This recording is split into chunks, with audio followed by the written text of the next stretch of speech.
Hello दोस्तों, आज मैं आपके लिए लेके आया हूँ एक रियल लाइफ हसलर की स्टोरी जिन्होंने हजारों इंसानों की ज़िंदगी को बचाया है और किस तरीके से सोसाइटी में वैल्यू ऐड कर रहे हैं और क्यों उनको फोर्ब्स ने इंडिया की मोस्ट पावरफुल वुमन में लिस्ट किया है और किस तरीके से एक बहुत ही बड़ी उम्मीद बनी है लोगों के लिए और किस तरीके से इन्होंने आशा वर्कर का नाम रिप्रेजेंट किया है पूरे वर्ल्ड में और क्यों इनकी स्टोरी पूरे भारत में सबसे ज़्यादा प्रचलित स्टोरी बनी।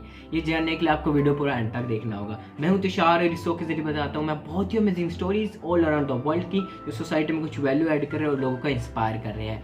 Let's start. आज की रियल लाइफ हसलर है मटिल्डा कुल्लू, जो कि 45 साल का और पिछले 15 सालों से एज आशा वर्कर वो काम कर रही है। जिनको नहीं पता मैं बता देता हूँ, आशा वर्कर फर्स्ट फ्रंटलाइन वर्कर होती है जो कि गांव में रिमोट एरिया में जाकर लोगों को अवेयर करती है हेल्थ के बारे में और इन्होंने कोविड के दौरान एक बहुत ही बड़ा इंपॉर्टेंट रोल प्ले किया।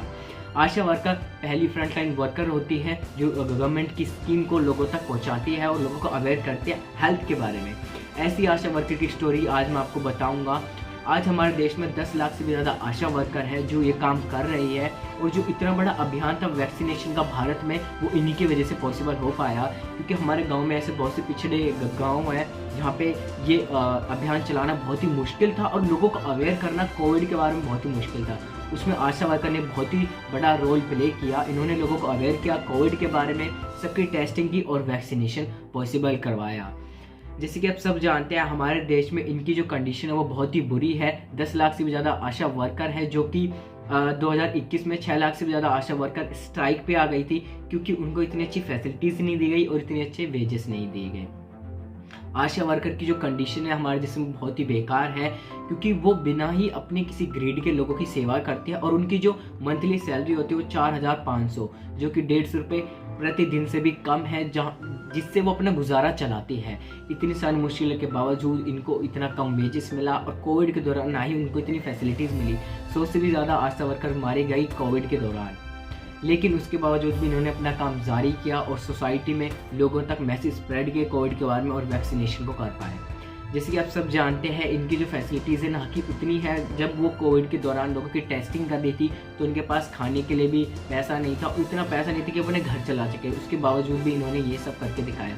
जो मटिल्डा कुल्लू है वो पिछले 15 साल से एज आशा वर्कर है और उन्होंने अपने एरिया में 1000 लोगों को वैक्सीनेट किया डोर टू डोर जाके। इनके अंदर 250 घर आते हैं। हर एक आशा वर्कर के अंदर एक एरिया आता है जिनको इनको कवर अप करना पड़ता है। और इस पेंडेमिक के दौरान हर एक आशा वर्कर ने इतना ही बड़ा रोल प्ले किया।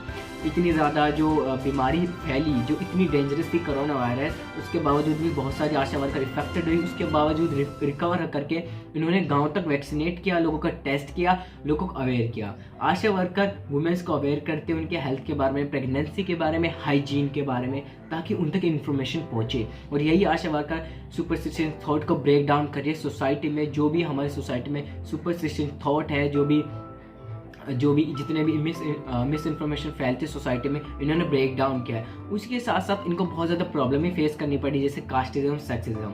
जैसे कि आप सब जानते हैं हमारे देश में बहुत ज़्यादा जो आशा वर्कर वो ST, SC और OBC कैटेगरी से बिलोंग करते हैं और सबसे ज़्यादा जो इनको डिस्क्रिमिनेशन झेलना पड़ता है ST और SC कैटेगरी से झेलना पड़ता है। मटिल्डा कुल्लू ST कैटेगरी से बिलोंग करते हैं जिसकी वजह से उनको बहुत ज़्यादा कास्टिज्म झेलना पड़ा। हमारे देश में आज भी अनटचेबिलिटी को प्रैक्टिस किया जाता है, कास्टिज्म को इतना ज़्यादा माना जाता है और लोगों को इक्वल रिस्पेक्ट नहीं जाती सोसाइटी में। और आशा वर्कर के साथ बहुत ज़्यादा हुआ। जब कोविड के दौरान लोगों के घर में टेस्ट करने जाते थे, उनका न्यू बॉर्न बेबी होता था, उनको इन्फॉर्मेशन देने जाते थे या वैक्सीनेशन करने जाते थे, तो इनको बहुत ज़्यादा प्रॉब्लम फेस करनी पड़ी इस अनटचेबिलिटी को लेके, कास्टिज्म को लेकर, सेक्सिज्म को लेके, क्योंकि उनको उतनी रिस्पेक्ट नहीं दी जाती थी, उनको अच्छी नज़रों से नहीं देखा जाता था उनके गाँव में। क्योंकि महिलाओं को हमारे सोसाइटी में काम करना उतना नहीं देखा जाता है। और ये एक मैसेज स्प्रेड करते हैं वुमेन एम्पावरमेंट के लिए कि किस तरीके से वुमेन भी सोसाइटी में एक रोल प्ले कर सकती है और गवर्नमेंट की मदद कर सकती है उनकी स्कीम तक लोगों को पहुंचाने के लिए। और इन्हीं आशा वर्कर की वजह से भारत में जो सबसे बड़ा टीका अभियान था वो सक्सेसफुल हो पाया। ये एक रियल लाइफ हसलर थी। इनकी स्टोरी इतनी ज़्यादा कवर अप नहीं की गई, बड़े बड़े लोगों की स्टोरीज कवर अप की गई। फोर्ब्स ने इनका नाम लिस्टेड किया, इसलिए इनकी स्टोरी इतनी पॉपुलर हुई। इसलिए मैंने इनकी वीडियो बनाई है ताकि लोगों को पता लगे आशा वर्कर के बारे में जो हमारी सोसाइटी में इतना वैल्यू ऐड किया और कोविड के दौरान इतना बड़ा रोल निभाया। और ये देखने के लिए बहुत बहुत शुक्रिया। प्लीज़ इस स्टोरी को शेयर कीजिए जहाँ जितना से जितना हो सके और चैनल को सब्सक्राइब कीजिए। ऐसी अमेजिंग स्टोरी आप तक मिलती रहेगी। Thank you.